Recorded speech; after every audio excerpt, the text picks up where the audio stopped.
Congress party को राष्ट्रवाद पर, राष्ट्रीय ध्वज पर, राष्ट्रगान पर, राष्ट्रगीत पर, आजादी के आंदोलन पर तो बीजेपी से कोई सर्टिफिकेट नहीं चाहिए, क्योंकि कांग्रेस पार्टी ने राष्ट्रध्वज को तब उठाया था जब उसके उठाने वालों को गोलियां खानी पड़ती थी। हमने वंदे मातरम तब अपनाया था, तब गाते थे जब उसको बोलने मात्र से जेल की सलाखों के पीछे जाना पड़ता था। तो जब हम जंगे आजादी लड़ रहे थे और इस देश को आजादी दिलाई हमने, आप अंग्रेजों की मुखबिरी कर रहे थे, उनके साथ खड़े थे, तो कृपया करके सर्टिफिकेट मत बांटिए। पर क्योंकि आप अपनी ओछी गंदी राजनीति से बाज नहीं आ सकते और इस बार आप राजनीति राष्ट्रीय गीत पर कर रहे हैं, तो चलिए कुछ सच का सामना कर लिया जाए। 1875 में बंकिम चंद्र चट्टोपाध्याय ने वंदे मातरम की संरचना करी। 1882 में आनंद मठ का इसका एक और वर्जन छपा और उसमें कुछ पंक्तियां ऐड करी गई। 1896 में गुरुदेव रविंद्रनाथ टैगोर ने कोलकाता में होने वाले कांग्रेस पार्टी के अधिवेशन में पहली बार सार्वजनिक रूप से वंदे मातरम को गाया और यह आजादी का उद्घोष बन गया। 1906 से 1910 के बीच में इतने परेशान हो गए अंग्रेज की वंदे मातरम बोलने मात्र से जेल की सलाखों के पीछे जाना पड़ता था। 1906 के बाद जब 1930 का वक्त आया तो सांप्रदायिकता की चिंगारी भड़की और उसके चलते यह गीत थोड़ा विवादित हुआ। तो 28 सितंबर 1937 कांग्रेस का महाधिवेशन होने वाला था कोलकाता में। उसके जस्ट पहले 28 सितंबर 1937 में बाबू राजेंद्र प्रसाद ने सरदार वल्लभ भाई पटेल को चिट्ठी लिखकर कहा कि वंदे मातरम पे कुछ चिंताएं हैं, कुछ विवाद है, कांग्रेस पार्टी को इस पर अपना स्टैंड क्लियर करना चाहिए। इसी संदर्भ में और तब 1937 में कांग्रेस पार्टी के अध्यक्ष जवाहरलाल नेहरू थे, सुभाष चंद्र बोस ऑर्गेनाइज कर रहे थे इस अधिवेशन को।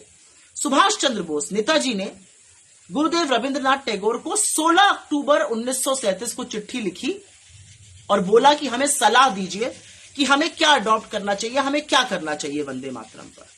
3 दिन के अंदर 19 अक्टूबर 1937 19 अक्टूबर 1937 को गुरुदेव का जवाब आया और उन्होंने कहा 2 छंद, 2 पैराग्राफ्स, 2 स्टैंजा आपको अडॉप्ट करने चाहिए वंदे मातरम के। वो सर्व ऑल एनकम्पासिंग है और वही देश के लिए अच्छा रहेगा। इस बीच सुभाष चंद्र बोस ने एक चिट्ठी जवाहरलाल नेहरू को लिखी। यह चिट्ठी उन्होंने 17 अक्टूबर 1937 को लिखी, जिसका जवाब नेहरू जी ने 20 अक्टूबर 1937 को दिया और कहा कि मैं मानता हूं कि इस पर कुछ विवाद है और मैं एक दिन पहले आने की कोशिश करता हूं अधिवेशन से, जिससे कि हम गुरुदेव से मुलाकात कर सकें। इसी दौरान 26 अक्टूबर को गुरुदेव रविंद्रनाथ टैगोर ने नेहरू जी को पत्र लिखकर अपनी सलाह पुनः रखी कि हमें 2 छंद का अडॉप्शन करना चाहिए, वही छंद कांग्रेस पार्टी को बोलने चाहिए, वही गाए जाने चाहिए। और इसीलिए 28 अक्टूबर 1937 की वो क्रांतिकारी CWC की बैठक, जहां पर वंदे मातरम को 2 छंदों के साथ अडॉप्ट किया गया, सर्वसम्मति से यह पास हुआ और उस कांग्रेस वर्किंग कमेटी के मेंबर्स महात्मा गांधी से लेकर सरदार पटेल, सुभाष चंद्र बोस, गोविंद वल्लभ पंत, मौलाना आजाद, ऐसे आचार्य कृपलानी जैसे क्रांतिकारी लोग थे। और 24 जनवरी 1950 को संविधान की सभा ने भी वंदे मातरम के उसी प्रारूप को अडॉप्ट किया जो कांग्रेस वर्किंग कमेटी ने किया था, 2 छंदों के साथ। और यहां पर जानकारी के लिए बता दूं कि 14-15 अगस्त की रात 1947 पंडित नेहरू की ट्रस्ट विद डेस्टिनी वाली वो फेमस स्पीच, वो क्रांतिकारी उद्घोषण के पहले सुचेता कृपलानी जी ने वंदे मातरम गाया था। तो ये वंदे मातरम की हिस्ट्री रही है। और 1896 से लेकर आज तक कांग्रेस का ऐसा कोई फंक्शन नहीं है जहां पर राष्ट्रगीत और राष्ट्रगान, वंदे मातरम और जनगण मन दोनों न गाए जाते हों। लेकिन मैं जानना चाहती हूं, आरएसएस ने वंदे मातरम गाना कब शुरू किया? आरएसएस वालों के साहित्य में, उनके ग्रंथ में वंदे मातरम का कोई जिक्र ही नहीं है। आरएसएस वाले तो वो अपना कुछ नमस्ते सदा वत्सलम गाते हैं, जिसमें उनके संगठनों का गुणगान है, लेकिन देश का, देशभक्ति का, राष्ट्रगीत का कोई उल्लेख नहीं है। तो क्योंकि आप विवाद कर रहे हैं तो आपसे बहुत सारे सवाल पूछे जाएंगे, और वो सवाल इसलिए पूछे जाएंगे क्योंकि जब हम जंगे आजादी लड़ रहे थे, जब हम फांसी के फंदों पर झूल रहे थे, जवानी जेलों में बिता रहे थे, तब आपके पुरखे खत लिखते थे अंग्रेजों को।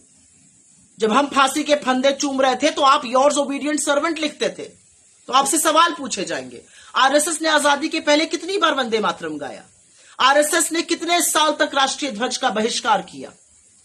सवाल पूछा जाएगा कि फजलुल हक और मुस्लिम लीग के साथ मिलकर कौन North West Frontier Province, Sindh और बंगाल में तब सरकारें चला रहा था जब पूरा देश अंग्रेजों को खदेड़ने के लिए क्विट इंडिया मूवमेंट कर रहा था। सवाल पूछा जाएगा वो कौन था जिसने चिट्ठी लिखकर अंग्रेज सरकार को बताया था कि कैसे भारत छोड़ो आंदोलन का दमन किया जाए। वो कौन था जिसने संविधान की प्रतियां और बाबा साहब की तस्वीरें फूकी थी। ये सवाल आपसे पूछे जाएंगे, क्योंकि एक बात शीशे की तरह साफ है कि वंदे मातरम पर दो सोचें हैं। एक सोच गुरुदेव रविंद्रनाथ टैगोर की है और एक सोच उस अमित शाह की है जिसने इस देश के युवाओं पर और इस देश के स्टूडेंट्स पर पैलेट गन चलवाई। अब फैसला आपको करना है कि आप किस सोच के साथ हैं, क्योंकि एक सोच में वंदे मातरम का सम्मान होता है और दूसरी सोच में उस पर ओछी राजनीति। इसलिए आरएसएस वालों, बीजेपी वालों, राष्ट्रवाद पर, राष्ट्रगीत पर, राष्ट्रगान पर don't you dare open your mouth. आपका इतिहास इतना सी है, इतना काला है कि मुंह दिखाने लायक नहीं रहिएगा। So please sit down.